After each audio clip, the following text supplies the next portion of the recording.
Hey everybody, welcome to Motivational Monday.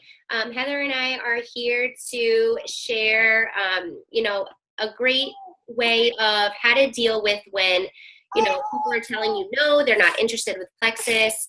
We tend to get that a lot and we let that kind of bring our momentum down and we kind of just, shut everything down and just say, oh, this isn't for me. So, we just kind of wanted to go over our tactics and what we do when we get no's from people and where we go from there.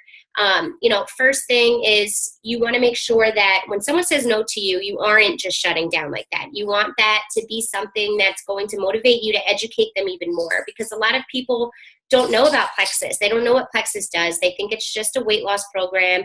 They have no idea how amazing the ingredients are in the products and how life-changing they are. So the first thing I'm going to go over is, what do I do when someone says no to me? So if I'm reaching out to someone and I'm saying, hey, Cassandra, have you ever heard of Plexus before? I would love to share some more information with you. What would you think? Would you like to learn some more? And someone says, no, not interested at all. My response would be, wouldn't just be, okay, no problem. Thanks for getting back to me. Bye. And then that person's gone. That would maybe 2 years ago was something that I would have done, but I've learned a whole new method. And this is basically just kind of relating to them. You want to pick their brain. You want to ask them questions of why they wouldn't be interested. A lot of times when you're giving more information, they may be more agreeable to trying it or learning more. So the first thing we always say is use the feel, felt, found method. So you're basically going to say, oh my gosh, I totally understand how you feel. I actually said no in the beginning too. If I didn't, kind of agree to trying these products or trying this business opportunity, I don't know where I'd be right now in my life. And I'm so grateful that, my no did turn into a yes. And then you're going to go into saying, okay, well, what are your hesitations with Plexus? What do you know about Plexus so I can help change your mind, or I can give you some more information, and if you still say no, that's okay. But I just want to make sure that you have the right perception of Plexus and of what I'm trying to talk to you about. So, you're kind of picking their brains. Let them talk about, themselves, what they think, how they feel. And then you're going to go from there. Definitely use that has a great amount of information. Even if you don't want to add them to there and they don't want to be added, you can go there and copy and paste the videos or copy and paste the information from there and send it to them personally. That's a great way. You want to keep engaging that conversation with somebody, and that's really important. So Head is going to go over the next topic of what to do when someone says no. Yeah. So I'm very quickly. Yeah. We'll try this. So when like what Kate was saying, let me echo mine. Mute mine. So like Kate was saying, when you get a no, it's not no, never. Like it's, that person, I think 80% of my team has said no to me. So just keep going. I'm going to tell you kind of like how I follow up with people, and I don't always do it Plexus. I'm never like Plexus. So when that person says no, and you've asked all those questions, and it's okay to ask those questions, and it's okay to dig deeper about Plexus.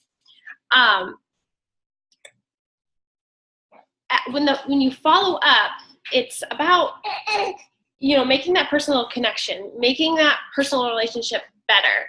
They'll trust you more. They'll be more inclined to jump on board and use that 60-day money back guarantee. So when I hear a no, I go to their Facebook page and I comment and like on there. Not the same day. Like they say no, you're not going to comment and like on everything that they just said. So wait a few days. Go on their Facebook page and comment and comment on their kids, their dogs, their animals, something that they love that you can relate to, and just kind of build that relationship up. If they're going through a hard time, one thing that I do when I first reach out to one person, I go to their Facebook page and I make sure that they're not going through a financial problem, divorce, anything like that. In the beginning, I reached out to everybody, and I reached out to somebody that was going through a divorce. And I felt kind of awful. It was like she just posted that, and I reached out 5 minutes later. So kind of see who you're reaching out to and why, and then follow up with them later and ask them how they're doing and all that stuff. So the follow-up, the fortune is in the follow-up. So they say 5 to 12 follow-ups will get you the sale. People say no, no, no, no, no, and then you reach that 5 to 12, following up and stuff. So make sure you build those connections. Don't just write them off. If they say no, just keep going. Build that relationship. I can't tell you how many times I've met somebody face-to-face after they've told me no, and we're out to lunch, and they're like, okay, can you tell me about this plexus? And I always carry samples in my purse, so I'll give them a sample right then and there. So go out to lunch, go out to coffee, have those face-to-face interactions. And the next question I had is, what do you do when they ignore you? So you message these people and they just blatantly ignore you. They don't say no, they don't say yes, they don't say anything. Again, I follow up with that personal relationship. I just keep building that personal relationship. You met that person and you need that, friendship back. That's one big mistake that I made when I first started is I didn't have a huge Facebook audience. I had just like my immediate friends and family and people that I just wanted to connect with.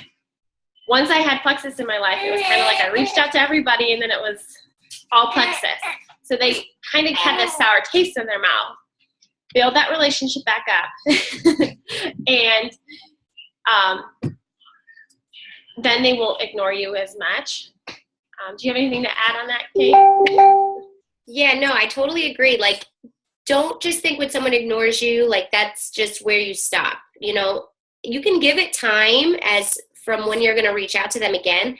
But like Heather said, follow up with something personal. Like you don't want to be hounding people to join your team and to try the products, and be on the lookout for what people post. Like Heather said, like you don't want to message somebody about Plexus that just posted something that maybe they had a loss or a death in their family, or maybe, something happened that, you're looking completely insensitive to what they're going through and you're trying to make a sale or have them join your team.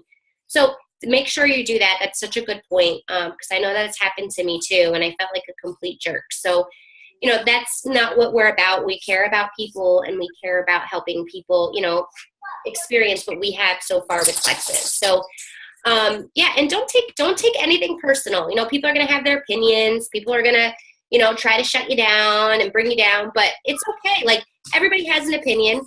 And the way that I've dealt with it is you just bless and release, and you just say, okay, that's fine if you feel that way. I would appreciate your support, even if you're not interested, because people tend to, they always want to, they probably are the ones who need Plexus in their life the most, the ones who are bringing you down with their opinions. So, don't let no's discourage you guys.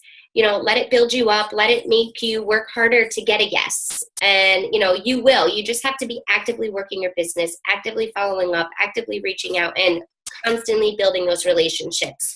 It may take a little longer for your business, but that's the key to this business is building relationships, because in the end, they're going to join you. They're not going to join Plexus. They're going to join you. And then they're going to realize how incredible Plexus is. So that's all I have. Heather, do you have anything to add? I just was going to say, this is almost our 2-year anniversary, mine and Kate's, next month. Des started in February, so next month's mine and Kate's 2-year anniversary. And there are people that told us no right off the bat, didn't know anything about Plexus, and they're joining us now. So don't let that no discourage you. It takes years to build a business. We're still building on our food truck, and that's kind of how I've focused my energy on Plexus too. It's not going to be an overnight success. It takes time. It takes relationships. It takes, a little bit of money, and, don't just give up. If this is something that you need in your life and you want in your life, do not give up. Just keep going, because you'll be at the same spot you are if you give up. That's it, Yep, it's so true. I always tell my husband, if it takes me 5 years, I don't care, 5 years, even 10 years to get to diamond, I'm never going to have that opportunity to make that type of money. Never. To make almost $500,000 a year and not have to go to work and stay home with my kids and make sure I'm at all their sports games and be able to travel and maybe bring home my husband from work. That's my goal. So regardless how long it takes, I'm sticking with this and I'm doing this. So you have to draw your line in the sand and say the same thing. If you're in this, you have to be in it for the long haul. And I think I tell most of my team is, focus on don't focus on it, but how long did it take you to say yes to Plexus? Some people it took years, so you have to kind of factor that in. So don't give up, just keep going, man. I hope you guys have a great Monday. Yes, happy Monday, guys, and we'll see you tomorrow night for the Tuesday night training call.